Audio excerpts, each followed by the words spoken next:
PHP কোরআনের আলো, PHP কোরআনের আলো। এবারে ডেকে নিচ্ছি আরো একজন খুদে প্রতিযোগীকে, যে এসেছে হবিগঞ্জ থেকে। হবিগঞ্জের প্রতিযোগী হাফেজ বাশির আহমদ। কোরআনের আলো, পিএইচপি কোরআনের আলো। আসসালামু আলাইকুম ওয়া রাহমাতুল্লাহি ওয়া বারাকাতুহু। ওয়া আলাইকুমুস সালাম ওয়া রাহমাতুল্লাহি ওয়া বারাকাতুহু। আউযু বিল্লাহি মিনাশ শাইতানির রাজীম। বিসমিল্লাহির রহমানির রহিম। ফানজুর কাইফা কানা। আউযু বিল্লাহি মিনাশ শাইতানির রাজীম।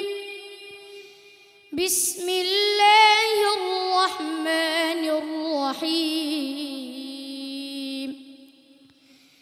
ফানজুর কাইফা কানা আকিবাতুল মুকাজ্জিবিন।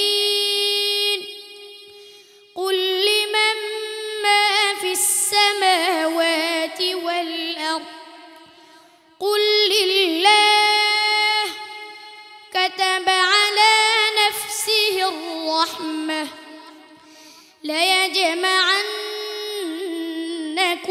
إلى يوم القيامة لا ريب فيه الذين خسروا أنفسهم فهم لا يؤمنون قل سيروا في الأرض فانظروا كيف كان عاقبة المكذبين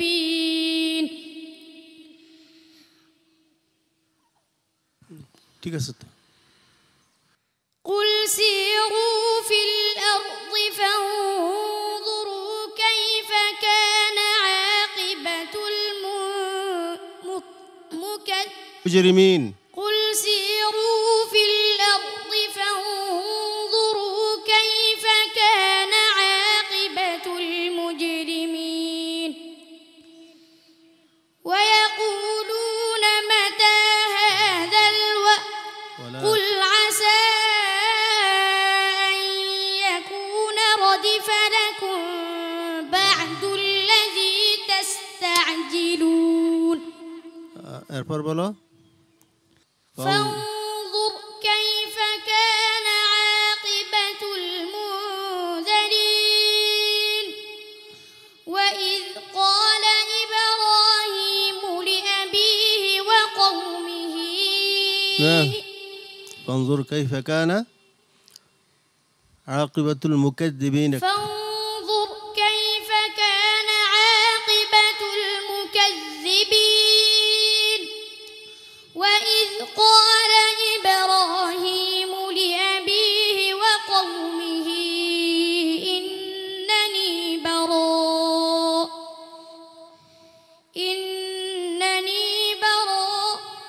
ঠিক আছে তো, কি হলো, বন্ধ করলো কেন? আর বলতে পারবে? ফানজুর কাইফা কানা আকিবাতুল মুনজারিন আছে দুই জায়গায়, মুজরিমিন একটি, মুকাজ্জিবিন একটি, নাকি? হ্যাঁ, মুজরিমিন একটি। فانظر كيف كان عاقبة المفسدين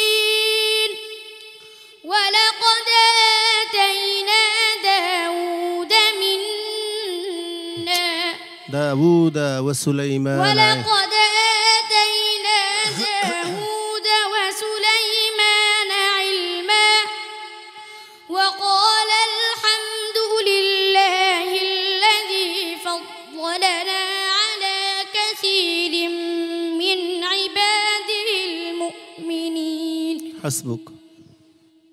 صدق الله مولانا العظيم وصدق رسوله النبي الكريم। প্রিয় দর্শক, বাশির আহমদের বুকে বাজছে হাতুড়ির শব্দ। এতটুকু ছোট্ট একটি ছেলে সেই সুদূর হবিগঞ্জ থেকে এসে হাজার হাজার প্রতিযোগীকে পেছনে ফেলে এত বড় একটি মঞ্চে এত বড় বড় ব্যক্তিদের সামনে দাঁড়িয়ে যখন পরীক্ষায় অবতীর্ণ হয়, তখন তার পুরস্কারের আর কিছুই বাকি থাকে না। আর আজকের মতো কঠিন একটি পর্বে বাশির আহমেদের মতো প্রতিযোগীরা কাঁপা কাঁপা বুকে যেভাবে পরীক্ষা দিচ্ছে, সত্যি তা ভাষায় প্রকাশ করা অসম্ভব।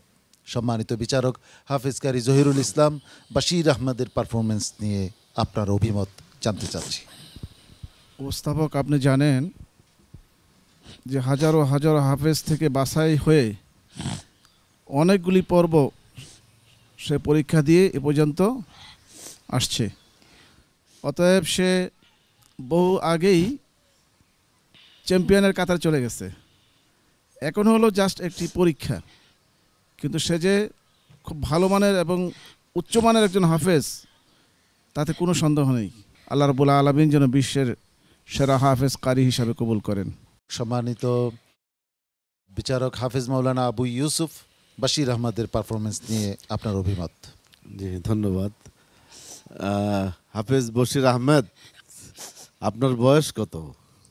9 বছর। 9 বছর। তো কোরআনুল কারীম কতদিন লাগলো আপনার শেষ করতে? 5 মাস। 5 মাস। হাফেজ বশির মানে বাংলাদেশের জন্য নয়, গোটা পৃথিবীর সকল কোরআন প্রেমিকদের জন্য একটি দৃষ্টান্ত। আসলে হাফেজ বশির আজকে কাঁদছে না, আজকে কাঁদা দরকার এই বশিরদেরকে যারা মূল্যায়ন করে না। কাঁদা উচিত বশিরদের কাছ থেকে যারা শিক্ষা নেয় না। কাঁদা উচিত বশিররা যে নিয়ামত অর্জন করেছে এই নিয়ামত থেকে যারা বঞ্চিত। তুমি কাঁদবে না, তোমার চোখের পানি আমার মনে হয় আল্লাহ রব্বুল আলামিনও সহ্য করতে পারবে না। বশির, তুমি এগিয়ে যাও, অদূর ভবিষ্যতে অনেক বড় মাপের ইসলামের স্কলার তুমি হবে ইনশাআল্লাহ। এয়ার এশিয়া বাংলাদেশের জিএসএম এর চেয়ারম্যান মহোদয়। আলহামদুলিল্লাহ, আমি দোয়া করি আল্লাহর কাছে, এটা একটা মিরাকেল বলতে পারেন। আপনি দেখেন এটার প্রমাণ আমাদের সামনে, জ্বলন্ত প্রমাণ। তা আমি দোয়া করি যে আল্লাহ ওকে কবুল করুক এবং সে আরও উপরে উঠুক ইনশাআল্লাহ। আসসালামু আলাইকুম। সম্মানিত অতিথি জনাব মুর্শিদুল আলম চাকলাদার। তুমি একদম কান্না করো না বাবা, ইট উইল বি ওকে। এটা কোনো কিছুই না, এটা আরো কত পরীক্ষা আসবে, আরো সামনে কত কিছু আসবে। মন খারাপ না করে চেষ্টা করো যে ইনশাল্লাহ আরো আগাবো, আমি আরো করব, আরো চেষ্টা করব। বাশির আহমেদ, তোমার জন্য দোয়া করছি আমি, তোমার জন্য দোয়া করছেন সম্মানিত প্রিয় দর্শকবৃন্দ। আসসালামু আলাইকুম ওয়া রাহমাতুল্লাহি ওয়া বারাকাতুহু। কোরআনের আলো